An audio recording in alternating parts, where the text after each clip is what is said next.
Geeks. My guests today are John Petersen and Tom Bacon. A little flip on the guest schedule, but that's not a problem. We're going to talk about comics today and probably art because we're all artists. Tom, you want to tell us a little bit about yourself before we get going? I'm a digital artist, mostly pixel artist, and I color comics as well. Live in Chicago, and That's right. yeah, Unfortunately, we haven't been able to hang out at all. dude, yeah. I remember John, last year was like, yeah, let's hang. Oh yeah, John, why don't you introduce yourself and then we'll get going. Okay. Well, I'm John Petersen. I'm artist and 3D animator from Iowa. I work full time for a engineering, excuse me, for an engineering consulting firm called ESI, and I do 2D and 3D graphics and animation for them. And then I also do side hustle as it's mostly been tabletop game art that I've been doing for companies like Monte Cook Games and Catalyst, Green Ronin, but kind of taking a hiatus from that stuff and just kind of working on doing my own thing right now. I think a lot of us are. It's just easier on us. Yeah. But yeah, like I forgot that Tom lives here, and we've tried I think we tried like 3 or 4 times to hang out. And it was like last winter, I think. It was last winter, and it was like, Violet was still a bit. Violet was almost turning 1 then, and it was Chicago's still a big place. It's just hard, man. Like, it's like a balance, and even when people are like, "Oh, you guys are in the same city," it's like, yeah, we don't just get together every week. It's really hard to do. Yeah, and when it can take like a half hour to get from one part of the city to another, that kind of depends on if you travel. Yeah, public transportation obviously in the city is the easiest way to get around. What I forgot where you live. What area do you live in, Tom? It's like right here, but you're like in Rogers Park, right? He's like across the street. Turns out you're like 2 blocks away. You just really secretly hate each other. I can see you in your window right now. Just yeah. Wait a minute. I'm in Ravenswood. Oh yeah, so like Lincoln Square and Andersonville. So I know where Ravenswood is. He's literally 5 or 10 minutes away from me. I live in Lakeview, so right. Yeah. Well, I mean, I've got my friends that just here in town in Ames, Iowa, where everything is 10 minutes away, and we just haven't been able to hang out for months. So, yeah, my friends and I have been doing like a lot of, a lot of online gaming when we get a chance, and then we used to hang out every 2 to 3 weeks, do tabletop gaming, and now we've kind of started to, a bonus is a quick side note is I've been playing a lot more D&D on the side. We play online and we get together on video calls, which sure, it's not as fun an experience as being in the same room with your friends, but it's as close as you're gonna get right now. So yeah. So I wanted to make the subject today about comic books. I was telling you guys earlier, like I basically started out reading. My dad used to read The Phantom to me all the time when I was a kid. You do? Yeah. So that was like my first like little bit of an intro into comics, because I would read those comic strips with my dad. And I couldn't, he would get the Indian newspaper and I couldn't read any of it. So he would translate what the guy was saying. But I remember the Phantom was he was like an early version of Batman, I guess, like a hero that, hid in the shadows. Yeah, the Shadow. Oh man, the Shadow I used to listen to. My cousins had the radio recordings. So I never had the comic books. I had no I never really had a real visual of the Shadow until like I was in my teens, because my cousins just had these like audio recordings I would listen to, and then that real cheesy but not so bad Alec Baldwin movie came out, which I still enjoy that movie. All right, people are like, that movie's garbage. I'm like, for its time, it wasn't that bad. Vaguely remember, I never saw it, but I vaguely remember seeing good. the trailer, it's so good. I just kind of whatevered it. It's actually done really well. I mean, if you look at it from the perspective of like, here's this budget, here's this character no one's ever heard of. That's the tough sell with those characters, right? It's like when The Rocketeer came out, because The Rocketeer was an awesome comic book. Yeah. But then you have this movie and nobody wants to watch it because they're like, the what? Well, that was around the time where like comic book movies were still trying to find their footing, in the early 90s, late 80s, before everything really kicked off with like X-Men in 2000. So. I mean, X-Men really leveled. I mean, because I remember I felt like TMNT, Teenage Mutant Ninja Turtles, really helped. God, yeah. That movie was. I mean, when I saw that, that first movie is solid. It's solid, and then you watch it now. I worked in the movie theater when that movie first came out, so I heard that movie many, many times. I mean, I saw it once. I liked it. I've seen that movie way too many times. It's one of those movies like now there's a ton of errors in it, obviously, and as adults, my friends and I found all the little. There's a scene where like Michelangelo opens his mouth and says, "I love being a turtle." If you pause the frame right there, you can see the eyes of the dude in the costume just staring back at you, and you're like super creeped out because there's two eyes in his mouth. Well, I really got to give props to the actors that were in those suits, because the modern turtle movies obviously are all CG, so it's all motion capture, but those guys were doing like martial arts, like roundhouse kicks in a goddamn turtle suit. Yeah. So, a giant heavy rubber suit. A giant heavy rubber suit. For sure, especially like, I don't know, like when he's like using his nunchucks or they're doing their nunchuck thing, like can actually he see, like what's your field of vision? Like, I think at that point you just go by feel. Yeah. Muscle memory. I mean, I would assume they had to shoot those scenes over and over several times, because there's no way. Would love to see the outtakes. like what can you hear? What can you see in those suits? Yeah. Yeah, I mean, I remember reading about how warm they were, which would. Oh, it had to be. They had to be just baking in those things. But I feel like that movie like really pushed forward like a lot of animatronics. Special effects really wasn't a big thing back then. But then you had what was the movie you named before? I forgot. Why am I spacing all of a sudden? The Shadow, Rocketeer. No, it's more modern. Oh, X-Men? No, X-Men. That one is like one of the first comic movies that had like Superman. The early Superman movies had some special effects. Yeah, which when you saw as a kid, you were like, "Those are pretty fucking awesome." Yeah, dude, I loved those first couple movies. I rewatched like the first couple a lot. I like the first two Superman movies. I hated the third one. Wait. The one with the sun villain. The fourth one That's the third one was Richard Pryor, wasn't it? Oh yeah. In that one, yeah. Dude, the robot at the end of that movie scared the bejesus out of me as a kid. Oh my god, that was scary. It was like body horror. When she like opens her eyes, yeah, I was just like, I think I was. As a kid, I was like, why isn't he just flying straight out of there? Like, peace out, you guys are on your own. I'll be back whenever. Yeah. It's such a weird movie. He splits. He crushes himself, and then the good version becomes Superman again. It's such a weird movie. It's based on like bizarre. I remember there was a comic. I can't remember what it was, but there was a comic in the series where it didn't happen exactly that way, but his personality's divided, and that's what happened. I was just like, I don't know, man. Yeah, and that was the one where he splits off and like evil Superman gets into a bar fight or something. Yeah, remember he's like rocketing peanuts into the mirror. Yeah. I was like, how are those peanuts breaking the mirror? Those peanuts should just shatter as soon as he. Yeah. I mean, well, I think both of them could shatter when you figure like P equals MV. I mean, I think that director was, very upset with that movie. But what was the one with the 3 Kryptonians? That one was my favorite. That was 2. That's 2, yeah. Kneel before Zod. Dude, I mean, just the end there where he just crushes that dude. You gotta have a memorable villain. Yeah. Right? Yeah. He's like shaking that dude's hand and just crushes it. Terrence Stamp crushed it as Zod. Yeah, he's a good actor. I would have rather seen him again. I mean, I like Michael Shannon and all, but I think he was not bad. He was not a bad. Zod worked much better as just kind of a more sinister, kind of overlord politician type of figure. Well, he's a general at the end. He's supposed to be a general, right? Yeah.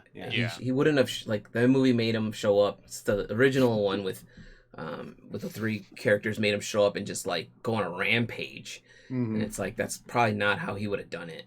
No, but yeah, but still like, that guy brought it. But then, like, the X-Men movies, I remember I saw that in the theater, and I remember thinking, this guy, Bryan Singer, kind of got the characters, but not 100%. Like, you got to bring in people that have actually read the comic books, I think, when you make a comic book movie. Absolutely. There was still probably a lot of like executive influence at that point in comic book movies. Everything, like he did a great job, but I'm pretty sure everything was still like focus group tested, before. I mean, like, do you remember the original before the Superman Returns with Bryan Singer came out? There was a version of Superman they were supposed to make that was Tim Burton directed. Yeah, Nicolas Cage. Nicolas Cage, yeah. There's a whole documentary on YouTube. It was something about like what happened to Superman Returns or dude, can't quite the birth and death of Superman. There is like a movie. There's like a movie you can watch about it, but it's Tim Burton because Kevin Smith. The crazy suits. The suit, yeah. Well, he wanted that electric suit because Superman went electric at one point. Remember? He went I would still want that movie. It just freaking weird. I kind of wanted to see Nicolas Cage in that role just to be like curious, but it would have probably not done really well because it's Nicolas Cage. Yeah. Well, he's a huge Superman fan, to his credit. Right. Well, that's good. Yeah. That's good. I want to say there was an article somewhere where after The Matrix came out, whatever Superman movie was in limbo. I read this somewhere as a kid. They're like, we want to add in like kung fu in the sky, like after The Matrix came out, they're like, okay, we like everyone wants to do martial arts in slow mo, so they were bullet time. They wanted to put that into the next Superman movie, which obviously all went away. But I'm like, thank God. Okay.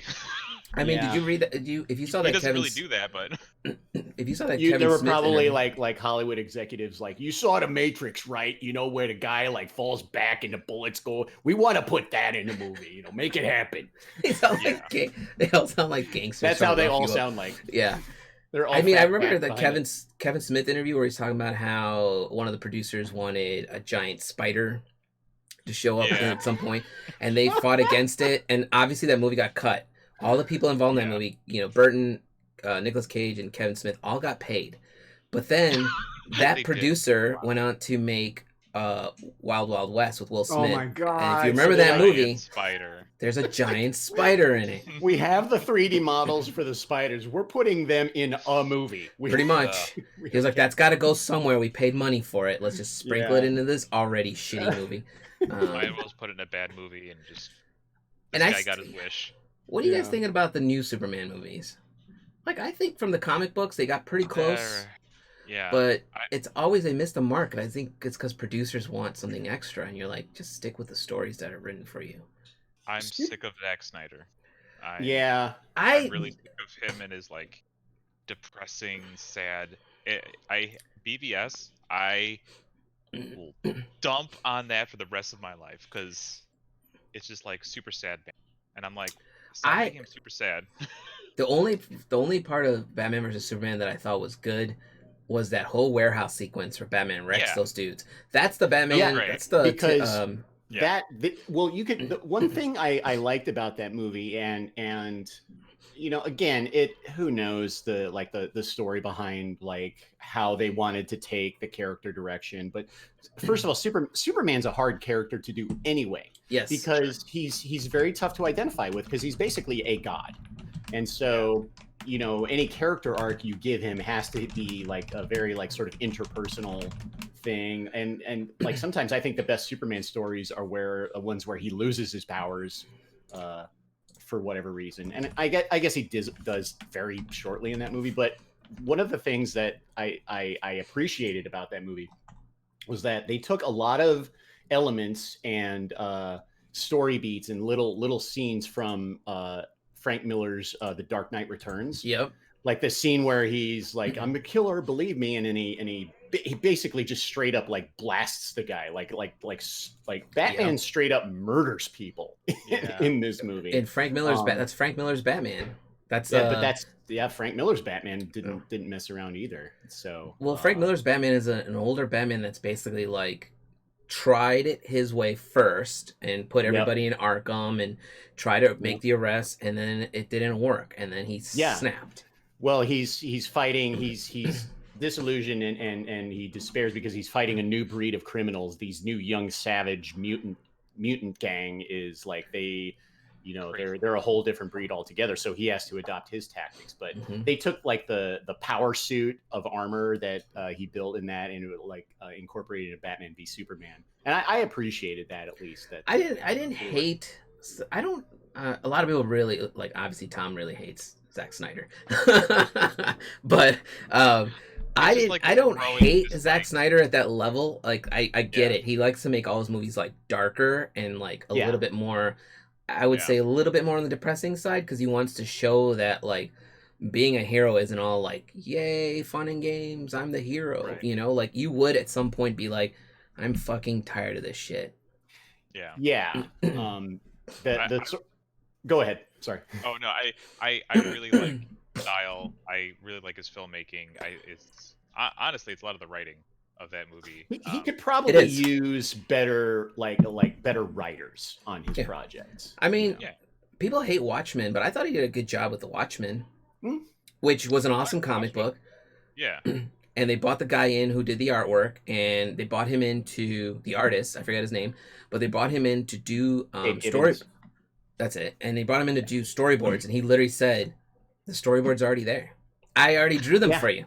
Yeah, I mean, that's one advantage if you're doing the Zack Snyder thing. Like for 300, you can watch that movie and read the comic book along with it, and it's like, oh my god, like it's frame by frame. And I could respect that, right? Because you're like, hey, the material is already here. Let's just use it, which I wish more people would do.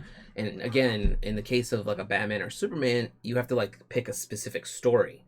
Like, I wish they would make a Batman Hush movie or series, because I thought Hush was really good. Isn't that coming out? I think it's gonna be like a series, like a comic book. Like no. On the CW, I think. I remember seeing a. I don't like the CW. No, and that's just it. Like I think I remember seeing like. And again, I could be really confused, but I thought there was a trailer out for it. It's not out yet. I know they for Batman. Batman Hush, yeah. I'm gonna have to look that up later. Unless it's Batwoman, because they like changed their Batwoman character. Oh, you know what? Possibly that might. It's possibly the girl, the woman. I shouldn't say girl. The woman playing Batwoman quit after season 1. Yeah. They hired a new person. I mean, what a hot mess that show was. I mean, I heard mixed reviews. I heard it was good. I heard it wasn't bad. Then I heard like it was the shooting schedule was really hard, and this was like before the pandemic, so it was just that tough to get everybody on the same. Those are hard characters to, and I think when you put them in shows, and I think the thing is Marvel has the perfect formula and really good writers. It always comes down to the writers, right? They have to understand the material and make and then like you watch like something like like I watched the last Wonder Woman movie, which like we made it like 15 minutes before we had to turn it off and watch something else. It was so abysmal. I get what they were trying to do. They were trying to create that 80s aesthetic, so that's why it started out looking kind of corny. But they didn't, like Stranger Things did a good job with the 80s aesthetic. This movie did not. They didn't do just basic shit like you're in an 80s movie with no 80s music, and I'm like, dude, that would have been just enough to get me in a little bit more. It felt like they tried to go like Thor Ragnarok. They did, which we just watched again last night, and I forgot how freaking funny that movie was. It's just so good, like such funny writing. And while it didn't take place in like the 80s, it had a very 80s feel, very colorful, neon synth music.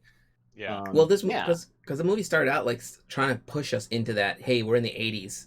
don't forget, this is It started out 1984. hard. And then it just kind of filtered off. And then they were like, oh, we forgot to. They did. I compared it to Spider-Man 3, where they try to jam in Venom and the Green Goblin at the end. And you're like, yo, this is supposed to be a Sandman movie. And you've turned it into like complete chaos. And they did that with, you didn't finish it, John, but if you had, you would have seen an invisible jet at some point. You know, I know. Spoilers for anyone who hasn't seen it. Because one thing I like to do is if I, because I'm to the point in my life where I don't waste my time anymore. Like if I start watching a movie and I'm absolutely just not digging it at all, if I'm just hating it, like 15 minutes in my mind, chances are it's not going to suddenly get better halfway through with suddenly really good writing and dialogue. So I don't finish. It's like, you know, like food critics that go sit down to a meal and they'll, like Gordon Ramsay will take a bite of something. If he does, he'll spit it out if he doesn't like it. And so kind of like that with movies. We're like why waste time? Like this is just absolute dog shit. That was a long movie too. Yeah, it's like 2 hours. It's over. It needed to be like an hour and a half. You could have cut out.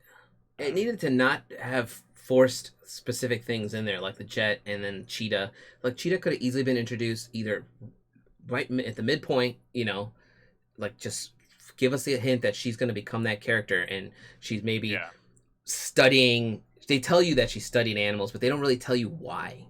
You know, like it's just something.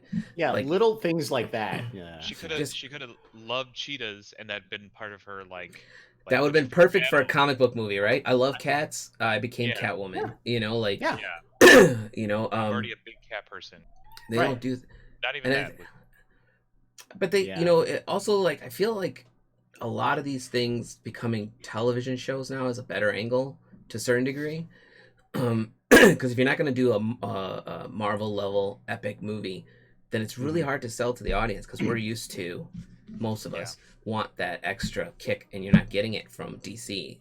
I have no idea why DC can't catch up in the movies or in their comic books. Like, I don't know what the last DC comic you read was, but I read Three Jokers, Batman 3 Jokers, which started out strong.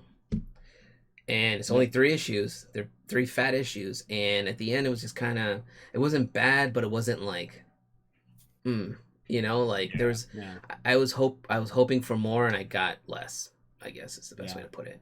Never read that one. I'm surprised I haven't tried that one yet, because I'm a big fan of the Joker. Like he's one of my favorite. Dude, this is phenomenal, because I love like the Brian Azzarello Joker. Yep. Graphic novel was just fantastic. Well, this is basically a couple years back, I'd say about 3 or 4 years ago, Batman sat in I think it's called the Mobius chair or something. It's like Orion's chair, and you could sit in it, ask it any questions, and it'll give you answers. So he asked, who's the Joker? And it gave him 3 names. Oh. So he was like, what? You know, as Batman, he still hasn't figured that part out. So then the 3 Jokers is basically there's 3 Jokers, and you got to figure out who is the real Joker and which 2 are his minions. Sounds like a great premise. I mean, it's great. It's great. Cool. It's done really well. I don't want to give the ending away. The ending is not completely like bad, but it's just I wanted more from it. That's why when I was reading, I was like, how the fuck are they going to do this in 3 issues? And my guess is they're leaving it open for a wider arc, hopefully. I mean, someone else could take, if that's still in continuity, someone else could take that and like.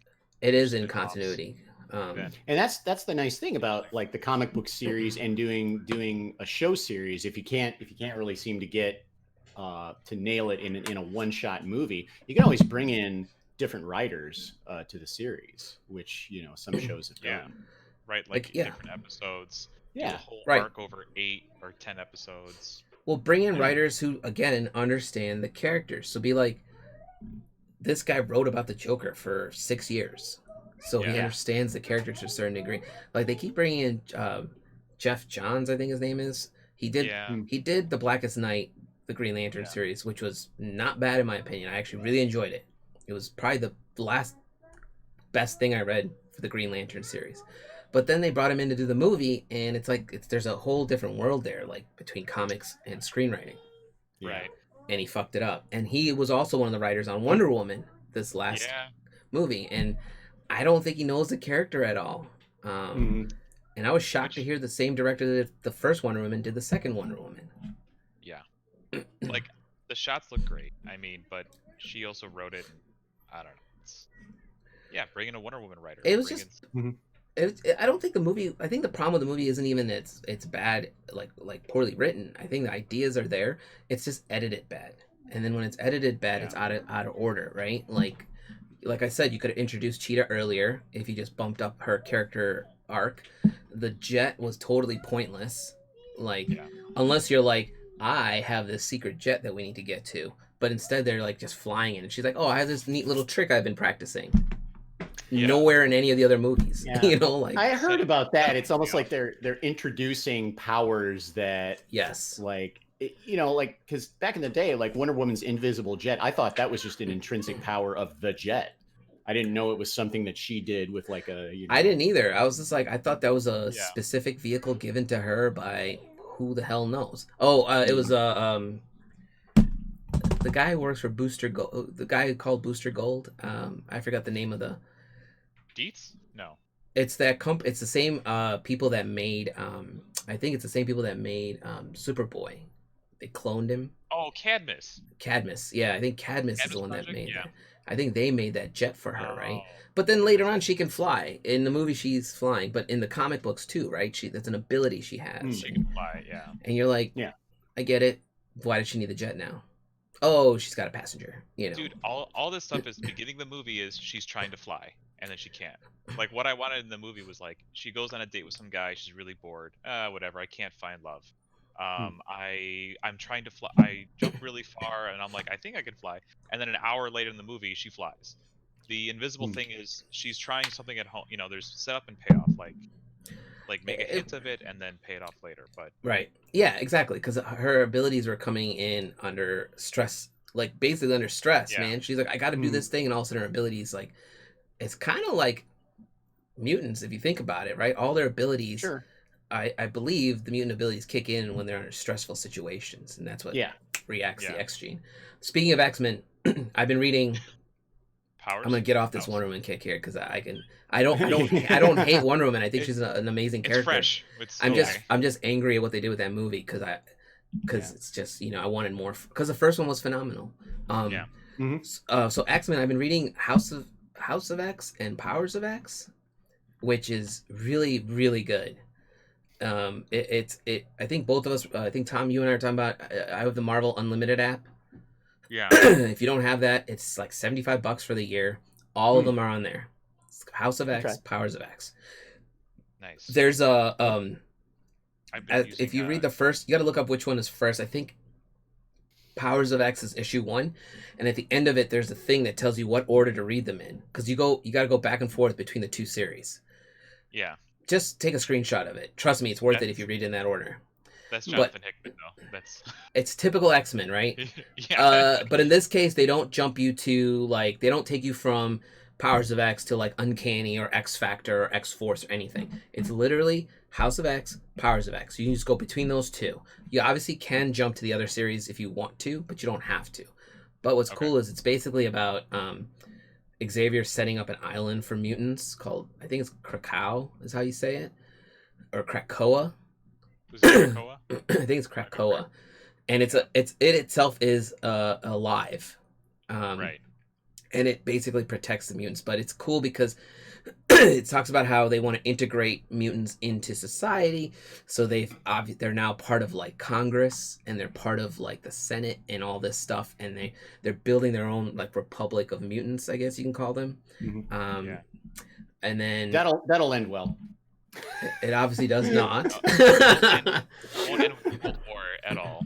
At the end of the day, X-Men is about civil rights. So you're gonna have the people that don't like them, and then basically you can call them racists. So at the end of the day, it does. Yeah, exactly. It's hard to make that formula work because they are so different. But then it branches off into a third series called Sword of X, which. It's doing exactly what X-Men comics always does to me. It gives me these really strong series and then tries to... It's actually, I shouldn't say X-Men. It's Marvel.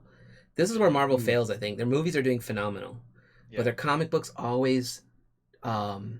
it's like, you ever read Secret War or Secret Invasion? Yeah. It's the, Civil War. So Civil Red War Civil is War. Civil War is where they start the battles between each of the factions. But then Secret Invasion is basically tells you that there's a bunch of Skrulls living among us as heroes, and they helped spark the Civil War that's happening. They've been for years. For years to separate us and cause conflict. But then when that was over, there was a series called Dark Secrets, Dark Reign. Dark Reign, and that was horrible.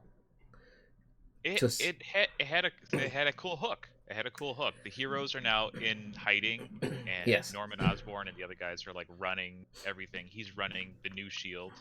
It's got a cool hook. It had a cool hook. It was just executed, and that's my point. It's executed, and I'm feeling like Sword of X. I'm not gonna say it's bad because I really enjoyed House and Powers of X, but it's edging on that like I'm about to let you down vibe. My fear with the X-Men comics is X-Men, I think, is one of the most retconned comics because they constantly try things and they're like, that didn't work, retcon it. That didn't work, retcon it, you know? Yeah, we can throw so much stuff because it's X-Men and things change and make it better reality. I mean, comics are very heavily retconned to begin with, just in general. Comics are in general retcon all day, but I think X-Men has been given credit to being like the number one whatever. But yeah, if you get a chance, if you have the Marvel, so I got Marvel Unlimited because I do still buy comic books because I like to keep my local in business. I don't want to see it turn into like a sushi shop or a coffee house, which is we got a lot of those. There's a lot of those here in Chicago. Yeah, Tom can back me up on that. So I've been going there and buying the physical comics, but it's been a little harder with the pandemic ramping up here. But X-Men Unlimited is great because I can read it all on my iPad. And DC, I was telling Tom this earlier, finally has their version. Comixology was where you could get DC comics initially, and DC has their version of Marvel Unlimited. It's the same cost, $75 for the year, but the DC thing is it comes with all their shows as well, so you can watch Titans and I don't know what other shows came out for DC. Arrow and all that stuff is on there. All the CW stuff is on there. There's specific DC specific shows on there. So Teen Titans, I think you can only watch. I believe you can only watch it on that app. But that's where you can read all the comics. They don't have as big a library as Marvel. Like Marvel Unlimited, you can go back and read Amazing Fantasy number 27. What's the first appearance of Spider-Man? It might be that one, or I mean, I just read Werewolf by Night with the first appearance of Moon Knight. Wow! So if you like Moon Knight, the first appearance of Moon Knight is pretty trippy. So it's pretty cool to go back and see all that. I mean, it's funny because like you could tell like I've been trying to read some of the early appearances of these characters because I wanted to get an idea of like you get this idea of how they don't really know who the characters are and they're trying to figure out what to do. And Moon Knight is just a basher, I guess. He just shows up and punches people all day. There's hints of him trying to be like, what's he called? He's called the motherfucking Moon Knight, so he's gonna come mess you up at night.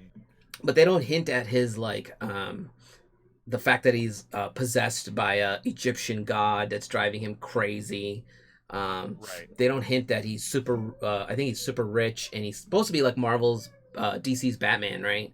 Yeah, he's got the gear, and except he's running around all white in the middle of the night, which is that never really made sense to me. Yeah, that part confuses me, but like, I don't know, man. He's a cool character though. If you never really dove into Moon Knight, he's one of my favorites. Yeah, I got a friend that's just like obsessed with Moon Knight. It's his favorite, absolutely like all time favorite. Yeah, I mean, you got to take him at a deeper level to understand the character. I think there is a series of Moon Knight recently where they deal with the craziness that he's the psychosis. They show him like snap. Yeah, so I think that is like a more recent storyline. Yeah, because he's got like an Egyptian god living in his head. You'd go crazy eventually from that. A lot of power. So let's ask. Let me ask you guys a question. Who's your favorite X-Men? Oh my god! And everyone normally goes with Wolverine, which I think is just a regular go-to, which is whatever. Let's just put him off the table. Yeah, Wolverine's obvious, but I think Gambit was one of my favorites. I think his 90s or 80s outfit, the 90s one, was just like crazy, and I loved it. With the head thing that went around, wrapped around his face, and then his hair would come out of the top. The gloves, Yeah. The gloves with the two fingerless parts, right? So you can hold the card and light them up. Cats is coming back to Broadway. Yeah. If you've ever he needs seen to that touch Pete things to Holmes light them video. up, right? Dude, have you seen the new Sideshow Gambit statue? Oh, I haven't seen it, but I can imagine it looks amazing. Oh, it's Sideshow so good. Always just. It's not even that. I almost want to spend the money on it. It's so good. Yeah. It's him just chucking 3 cards, and I'm sure they light up. Oh God, that's great. A little purple. How about you, John? Gambit was one of my favorites, by the way. I honestly have to go with Magneto, just because I think he has such a strong story as a character. You know, being a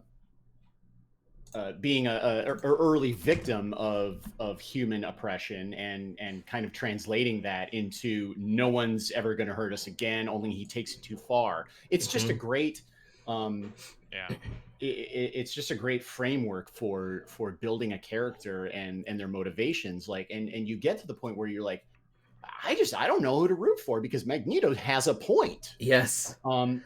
Just like, you know, you can, and that's one thing I love about the whole overall theme of the X-Men, which we mentioned earlier, is about oppression. And about oppression, whatever, xenophobia, racism. Because you can look at that story and you say, okay, real world racism on Earth is horrible because there's no reason for it. It's unjustified. It's just born out of strict fear.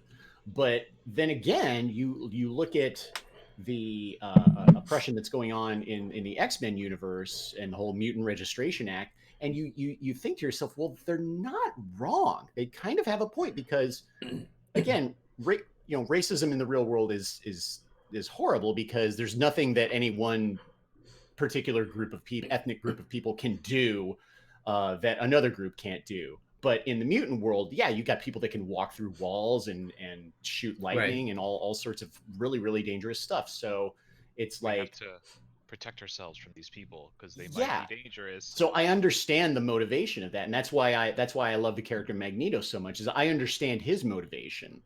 Even if he takes it too far and is not maybe the best leader by example, that sort of thing. But I mean, but his powers alone just make for such interesting, such an interesting dynamic. Like anywhere there's any bit of metal in the room, he could just dome everybody. I still remember when he took the metal the adamantium out of Wolverine, and that was like the mid '90s, and I was sitting there as a kid thinking. He could have done that this whole time, I mean, but I think it was his. So even though you feel like Magneto is out to get all these other mutants trying to stop him, I think deep down he still cares about them, even though they're attacking him, right? Right. And that's why he didn't harm Wolverine, right? Initially. He wants to win them over to his side, right? Yeah. He's like, keep fighting, but ideally I want us all together. Yeah, I want us all to work together, but you guys don't want to. And I think he got pushed too. Wolverine was coming in for the kill, man, and that's when he was just like, you know what? Because I remember the cover. I remember reading that, like, oh my god. I didn't see that, and I bought the Spanish version of that because I was in Mexico visiting family, and I was like, Mom. Because I don't go to comic shops until the late 90s, early 2000s or whatever. So I bought the Spanish version. I was trying to read it, and I basically got the gist of the story. But can you read? You can't read Spanish, can you? I can read it better now. Yeah. Got it. I mean, hard. My cousins bought it for me. So my first jump into comics was when I was in the second or third grade. There was a kid in a class whose dad owned like a store that sold comic books, like a general store, and he would come to school with stacks of comics in his bag, and he would just sell them to us. Like I would give him my lunch money to buy comic books. Hell yeah. And I was a fat little kid, so I was willing to starve through lunch to get comics. But then back then comics were like $1 a piece, right? So he never overcharged us or anything. He was literally just selling comics for his dad. He was a cool kid, minus the fact he was taking my lunch money. But that was my first intro into that. And then just up the street from us, there was a general store, like a 7-Eleven type store that opened up. I keep calling them general stores. I don't know what the hell they're called. But like, you know, I'd go in there and use my allowance. It was right next to a video store where I used to rent video games and stuff from. So I had balanced out my allowance so I could rent a Nintendo game, play some arcade games there, and buy at least 2 comic books before I left. And that was, I mean, it's heaven. It's heaven. You know. When yeah, that was like, I was like my dance. And then I remember when I was, I want to say I was 8 or 9, they finally opened up a comic book store in my area, over by Reese Park, off of by Brickyard Mall, if you know where that is, Tom. Right. But it's now like an electric store or something. But I remember I would cut through the park. My dad would always be like, "Come back home before it gets dark outside," and my ass would always waste time there. So sun would be going down. You're not supposed to cut through the park at night, but I would because it's the shortcut. And like I said earlier, I was a fat little kid, so I didn't want to take the long way home. But I stopped doing that because I remember one night because a lot of gangbangers would hang out in the park at night. But I remember one night I would sneak through the trees and just make my way home. And one day, a couple of those dudes saw me, and I remember they were really nice though. They were like, "What are you doing in here?" I'm like, "I'm just trying to get home." And they're like, "You should not be in the park at night." And they walked me back to the outside perimeter of the park. Crazy. And they're like, "Walk outside and go home. Like, don't come in here again." I never went through the park again at night after that because that was like 4 of them. They probably would have jumped me. And in my head, I was like, "Please don't take my comic books." You know, like, yeah. Feel free to beat me if you want to.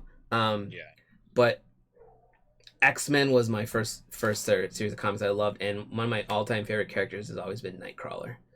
And Nightcrawler. And I think he just resonates with me on a level where, like, even when people were treating him poorly, he would still find a way to forgive them, right? Yeah. He never like hated them or even opposed them. Like, that's the one thing, you know, my second favorite would probably be Magneto, because the way he tried to reason with you and then he would ramp up. That was his problem. He couldn't control it. But you'll never see a Nightcrawler revenge story. No. I mean, Nightcrawler was one of my, like, he's just so good of a character. And then I remember at one point when they made him a priest, I was like, there's no way. Like, I mean, this guy is super religious, but there's no way he would go that far. And you find out that he was tricked into thinking he's a priest. And instead of saying, "Oh, weird, I didn't want this position," he just accepted his place and went along with it, right? And instead of saying, no, wait a minute, you know, because he was a super religious character too. And you know, I grew up Catholic, so I can kind of relate to him on that level. But I just love that dude's abilities. I'm like, that dude can teleport anywhere, and he's teleporting into a hell dimension. Did you know that? Oh, yeah. That's why he smells like sulfur when he comes back out. Oh my God. And apparently he can control the smell. There's an issue of X-Men where the professor is telling him to control. Is part of the Onslaught series. Do you remember that? Oh, yeah. I love that. And the professor tells him, you can control that if you really want to. And Nightcrawler's like, suck it. You know? Like, Whatever, dude. I was gonna say, John, with Magneto, you would love the Magneto from House of X and Powers of X, because he's I have not read either of those series, and I really need to catch up. He's in that series. He's basically not the crazy level Magneto that we know. He's I'm gonna work with you guys on this, and he's working with the professor to get this. Like, he literally is like, we tried it my way, it didn't work. Let's try it your way. We have like him and Scott meeting with world leaders, being like, "Hey, we have this thing we can give you in exchange for this. Don't mess with us." Yeah, like they're basically, because if you really think about it, like, the mutants are like, "Look, man, we can live in peace and harmony together, or we can just show up and wreck you guys because we have that ability." You want to build more Sentinels? Do it. But that's not like the point is like, again, it's like that you're trying to show in the real world people that change, something being different isn't bad. You can actually get along with it just fine if you're not a total asshole about it, right? So that's and that's one thing I loved about I love about that dynamic. In the end, it always kind of comes around to that, like, look, knock it off. Like, we're not out to kill you, but ties into the whole thing with the Marvel Sokovia Accords. It's a popular running theme. running theme in comic books. I mean, there's always going to be bad seeds, right? You can't always no race. Is that the right word? No race is perfect. There's always a couple bad seeds in there that are going to make it look like the rest of us are a bad batch, or people are, So then in the mutants, the same thing. There's some bad mutants who are like, you don't like me? That's cool. I'm just going to ramp it up, and you're like, come on. I like I don't know, in general about the X-Men. Like, I think I grew up reading a lot of Superman stories and whatever, and pretty cut and dry. But then I think with X-Men, with your good villains and your two sides and Brotherhood and whatever, I think that did kind of help build like empathy in me of this is what happened to this character and why they're bad. Like, I think creating good villains like helps you see like why they got to this point, and now we're here, and because Magneto, we can avoid that. That's where they did a good job with like Magneto, where they give you his. I remember they wanted to just make him a straight mutant, and then I think it was Chris Claremont was like, make him a Holocaust survivor. Yeah. And then there's a deeper cut. I mean, talk about motivation. Yeah, there's a deeper cut there for him. And Xavier is just this. I want to do good, but I can't see my own faults character. Like, he's got plenty of faults, Oh yeah. And then when Scott, dude, did you guys read? I forget what it's called when Cyclops just goes rogue, and he's like, "We're just gonna do it my way," and Magneto's like, "No, your way is super dangerous," and there's a whole thing. When even Magneto's telling you to dial it down. Yeah, I mean, there were all these ads. I thought their marketing for that was brilliant because there was all these ads that said Magneto was right, Cyclops was right, and they look like these political ads that were being put out, and you were like, I didn't even know what it was when I first saw the ads. I was like, what the hell's happening in the X universe? Yeah. I still remember things like when I first read X-Force.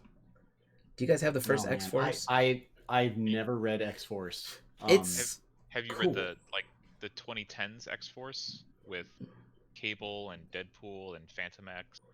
No, I mean, I've read some Deadpool standalone comics, but I haven't I'm not like I overall with comics, I'm less into kind of like the mainstream like superhero like mutant comics, although I read I've read a fair amount of those, and I do appreciate the story, and I'm familiar with a lot of the characters, but I've like, especially like lately I've been getting more into like other universe types of comics, like Hellboy, the Goon, Lone Wolf and Cobb. Like I'm not trying to be like, I'm all indie or anything like that, but fancy.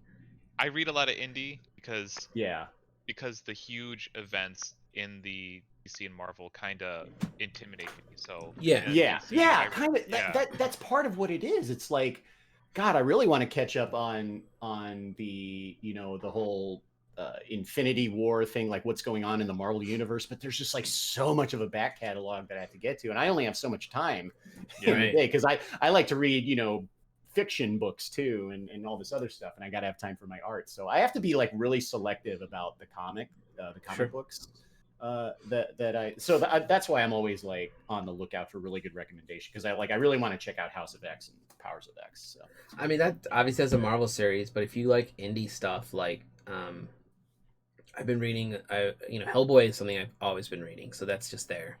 I've read every page of Hellboy and getting into like the BPRD stuff. The BPRD stuff's great. I just love that universe. It's so cool. It's cool. Yeah. I finally started reading it 2 years ago, and I've read like I think the first 4 volumes. Yeah. I mean, they're written well, they're drawn well, obviously. The BPRD stuff is great because they're usually one shots. That are they're like little like stories that are like little adventures that he went on or his teammates. But like. There's also like I've been reading. Have you ever read Monstrous? No. Yes. Here, I read the first volume. I'm taking notes of all this shit that I gotta catch up on. Here's Monstrous. It's a beautiful The book. artwork's amazing. The story's amazing. Monstrous. And then the other one that one cool thing is like Low. Like art. Okay, because I think I've seen that too. This artist is amazing.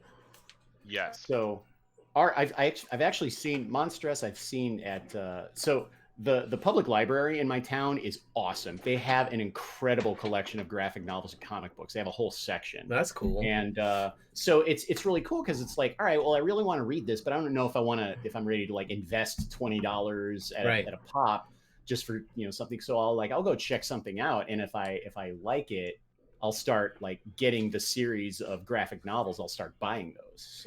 So the trades have been something like one of those things where I was never into trade paperbacks. I was always like, I like the individual issues, but they're nice because all the issues, like I got the Fat Saga book, which is all 52, the Saga. first ones.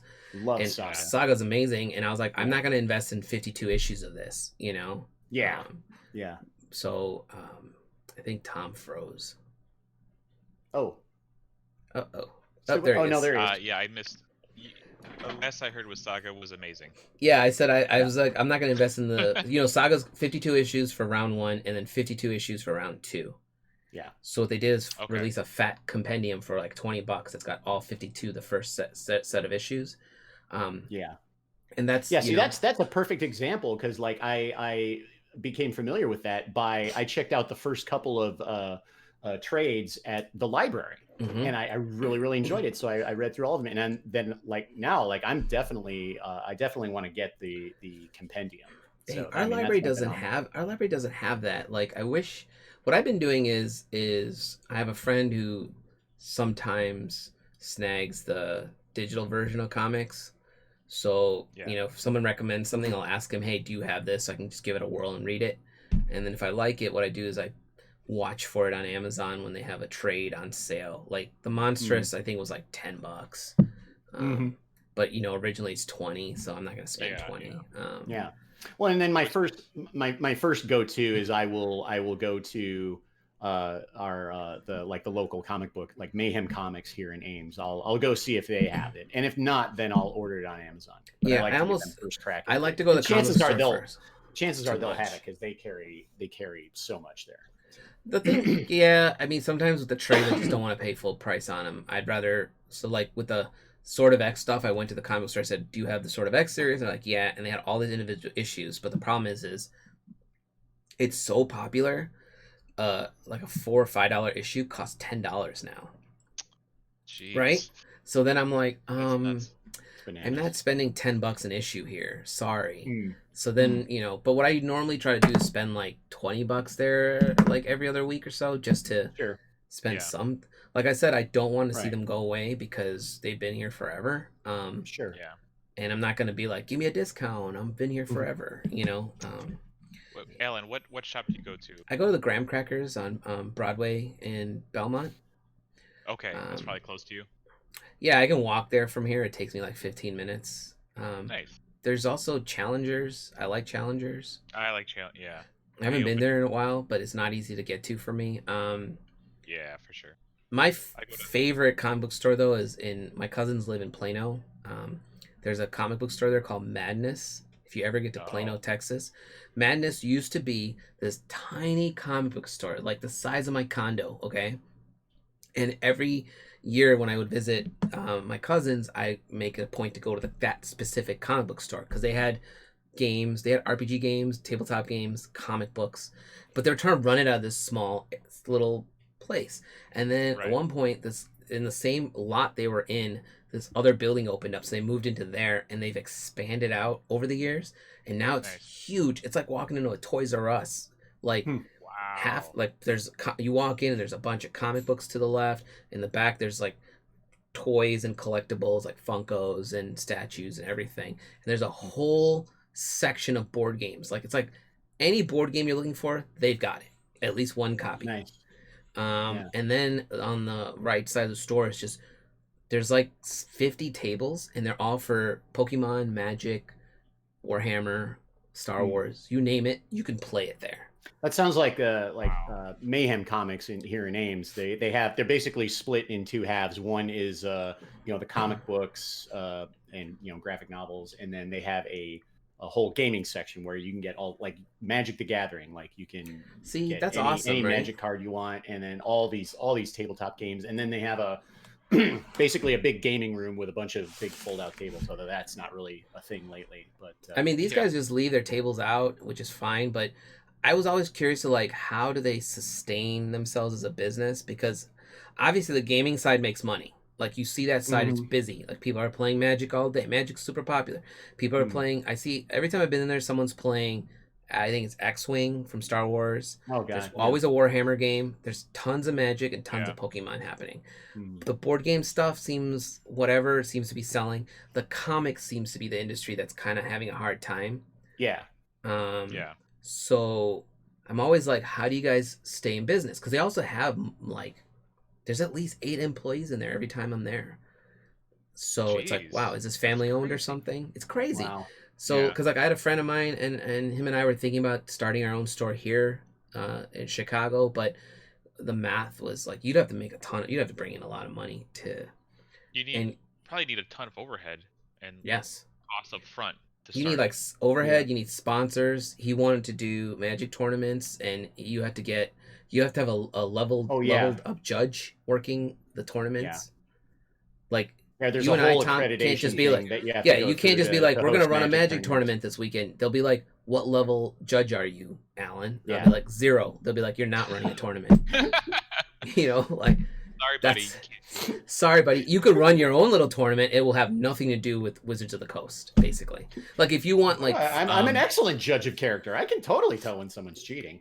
Yeah, like you have to have, because the benefits of that, I think, are you get like boxes of the cards sent to you and stuff like that, like stuff you don't have to spend money on, but you basically you get sponsored by companies, right? Like you're not gonna get any of that. So I always had this like I would have loved to own and run a comic book store, but I always thought that too. It'd be great. But then I every time I would have that thought, I would be just intimidated by how much I don't know about comics, like just how out of the loop I am on so many things. But that's why you hire your friends to work there. Exactly. It's impossible to, unless you like eat, sleep, and drink comic books 24 hours a day and are just completely like that's your job. It's so hard to. Well, that's why you manage the company. You hire. You'd be like, oh, Marvel question, give that to Tom. DC question, give that to Alan. You hire some nerds to work the counter for you. Dude, I remember there's a place in Mount Prospect called Gamers Paradise? Games Plus. And that's where I used to go to get my miniatures. Like, I don't play Warhammer or anything, but I love painting the miniatures. I play D&D now, but even when I play with my friends, we barely use miniatures. But I used to go there and just buy all the Reapers and everything. But it wasn't a comic book store, it's just a hobby shop, right? But I remember one of my favorite arguments was these 2 kids are arguing in there about who's the better, stronger, and smarter character. Was it Reed Richards or Dr. Doom? And I was just like, I'm going to listen into this. And it was amazing because there were these 2 like 12-year-old boys just hashing it out. And one kid was so adamant about Dr. Doom. Like, he's smart, he's a villain, and he's got diplomatic immunity because he owns that whole country.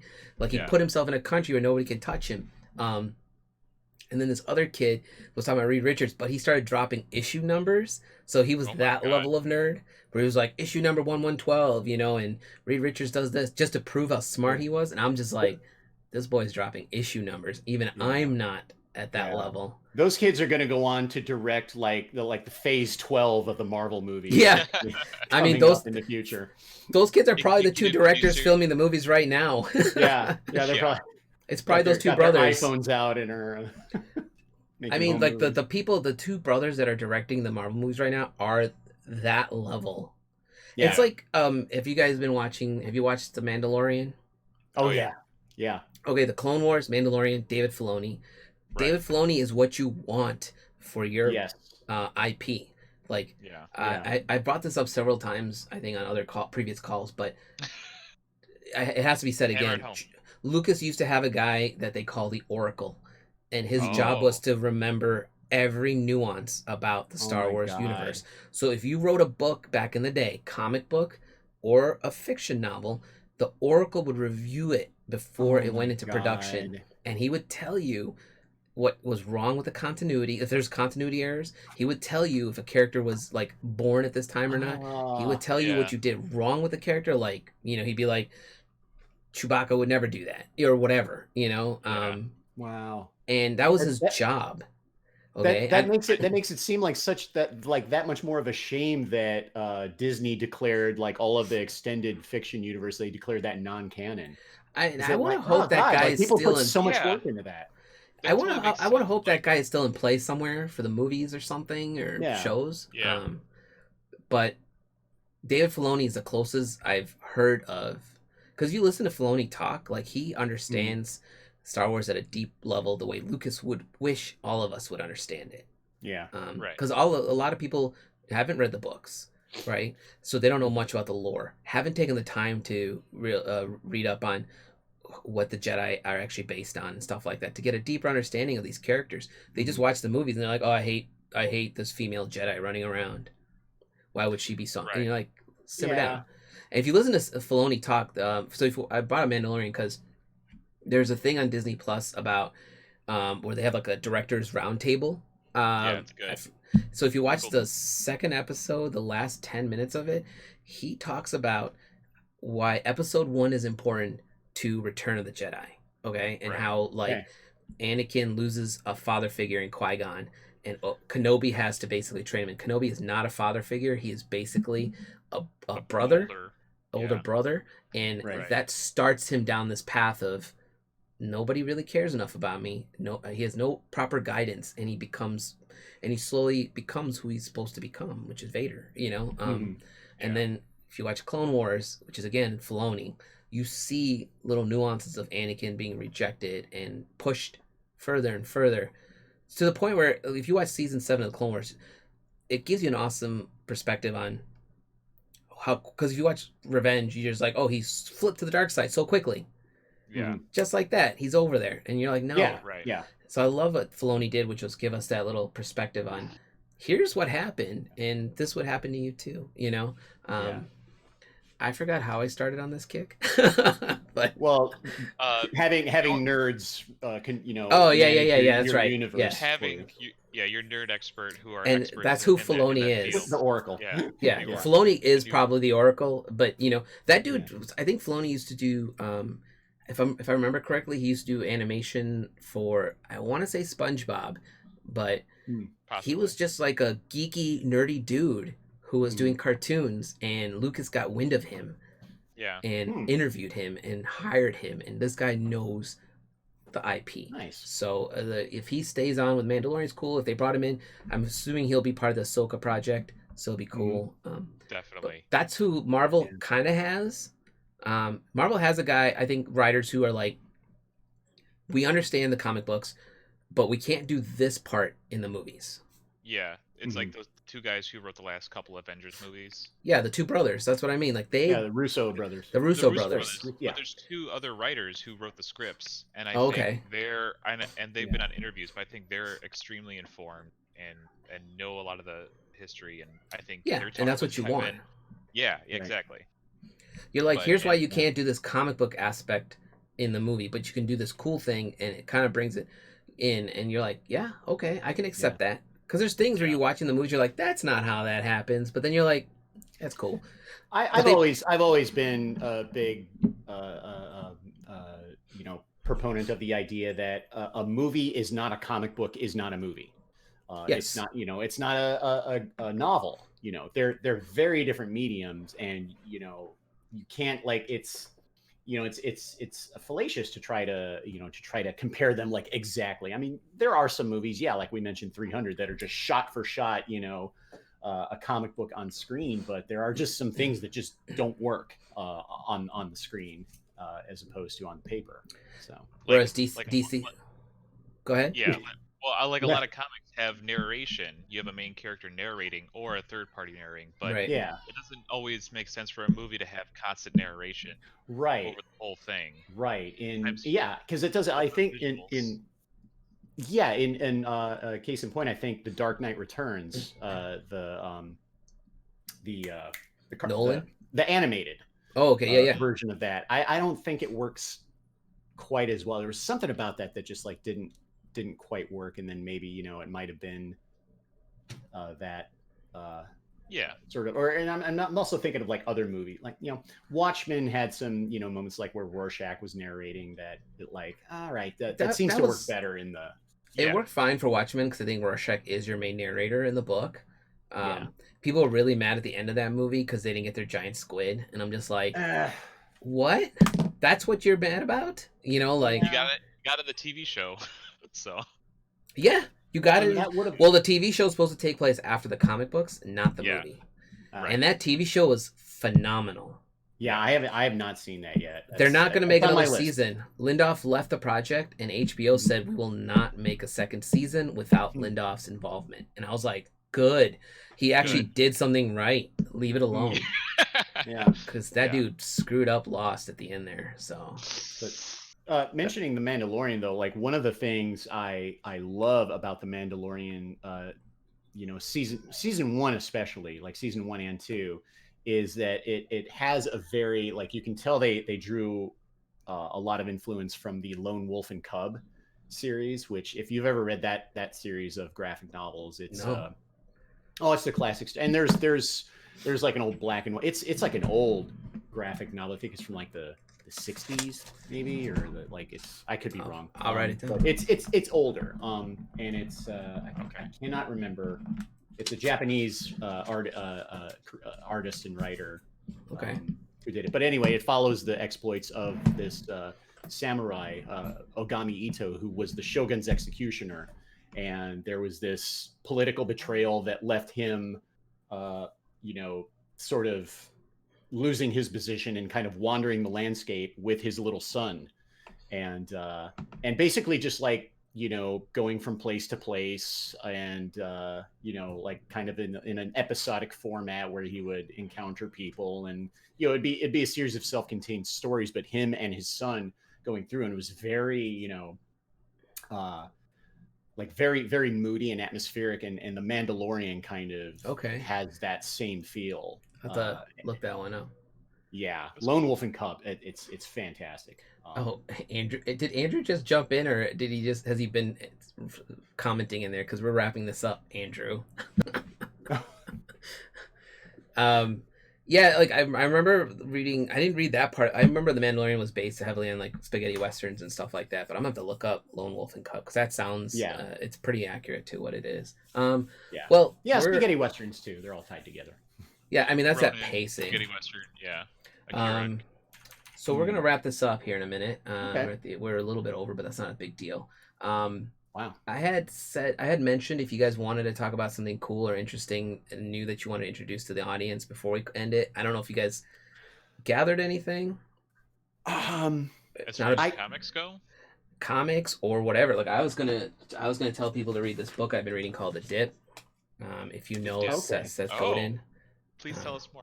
It's basically kind of like telling you like when it's helping you figure out like at what point in your endeavors you should move past something instead of trying to force it, or basically reassess what you're trying to do.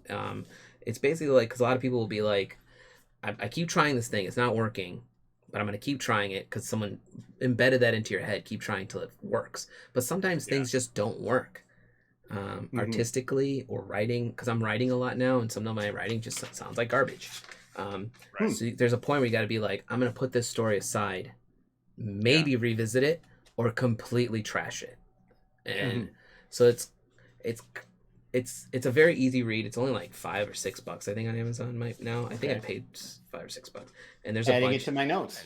Yeah, add it to your notes. You could probably get it at the library. It's an old book. But if you don't know Seth Godin, you can also listen to his podcast. It's called Akimbo. Oh, okay. And he drops these little like nuggets of advice, basically geared towards creatives. I would say he's very. You don't have to agree. Obviously you don't have to agree with 100% what he's saying, but there's little golden nuggets in some of his advice. So yeah, it's called The Dip.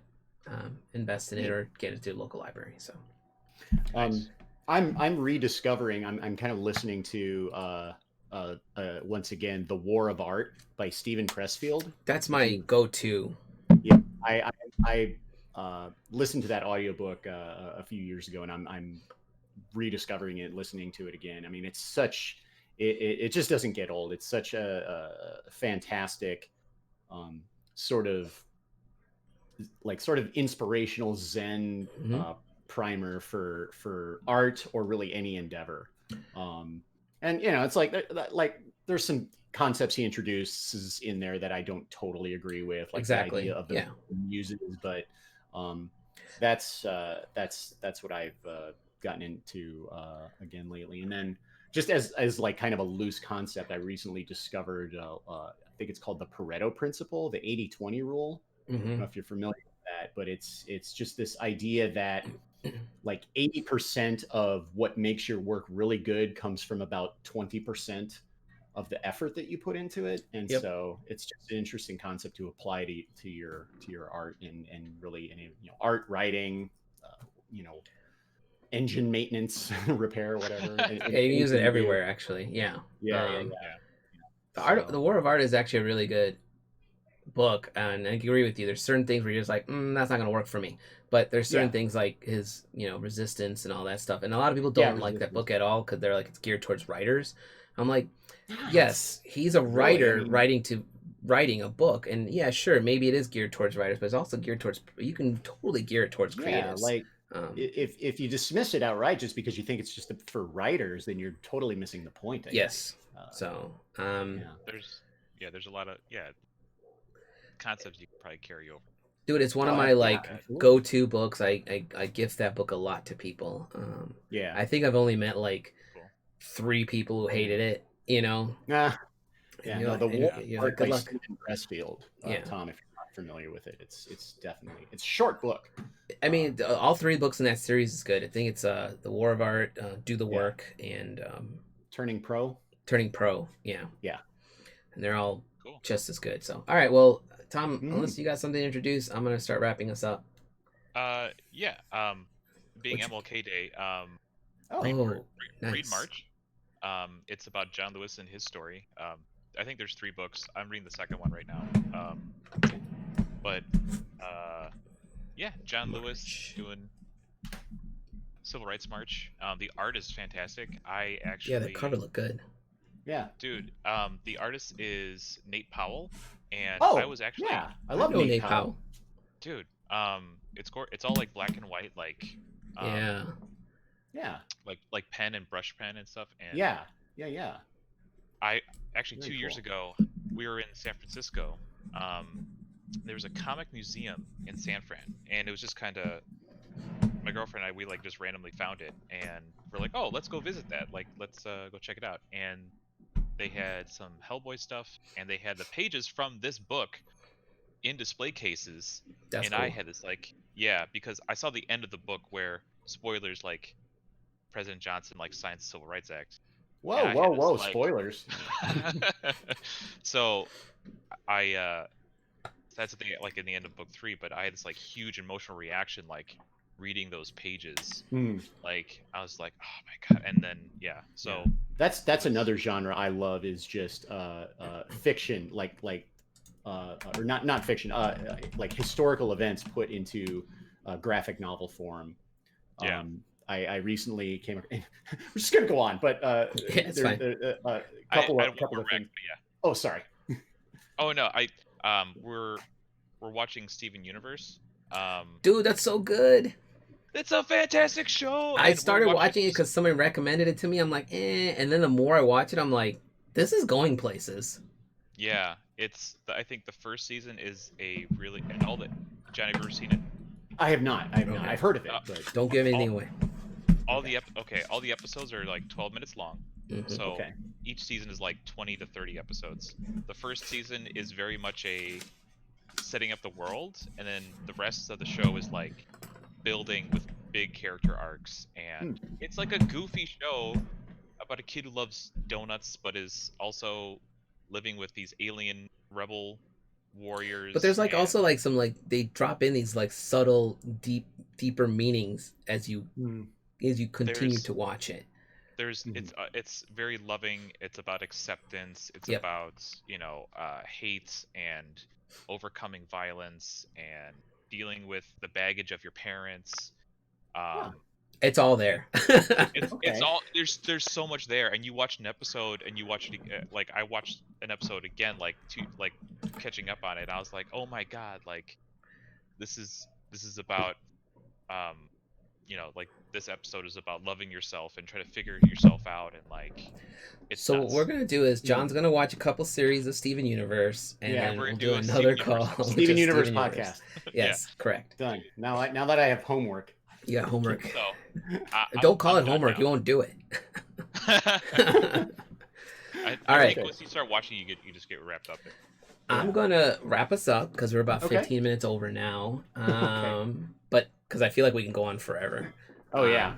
Once you start like talking about his history, like yes, we can definitely do some historical his history related graphic novels on a call. But thanks for joining me this morning. I know you guys have had a rough week, so but this was good. Oh yeah, no, thanks. I appreciate it, man. No, this was good. Okay. This was a lot of fun. I definitely would like to have you guys back on again at some point. I'm pretty close to getting the show booked up until fall. So nice. It's just been like hitting anyone. I dropped a thing in a bunch of Discord saying anyone wants to be on, let's go. Because at this point I was like, I'm trying to stick to the geeky nerdy topics, but a ton of my friends are artists, so it's easy to also talk about just art. Okay, so I'm gonna wrap this up real quick. Thanks for anyone who's watching. Thanks for Andrew for showing up at the last minute. Hi, Andrew. Tom, it's good to meet you. You too, man. I'm gonna give Andrew a hard time just because I can. All right, guys. Thanks for watching. Bye. Thanks, Alan. Bye. Stay on.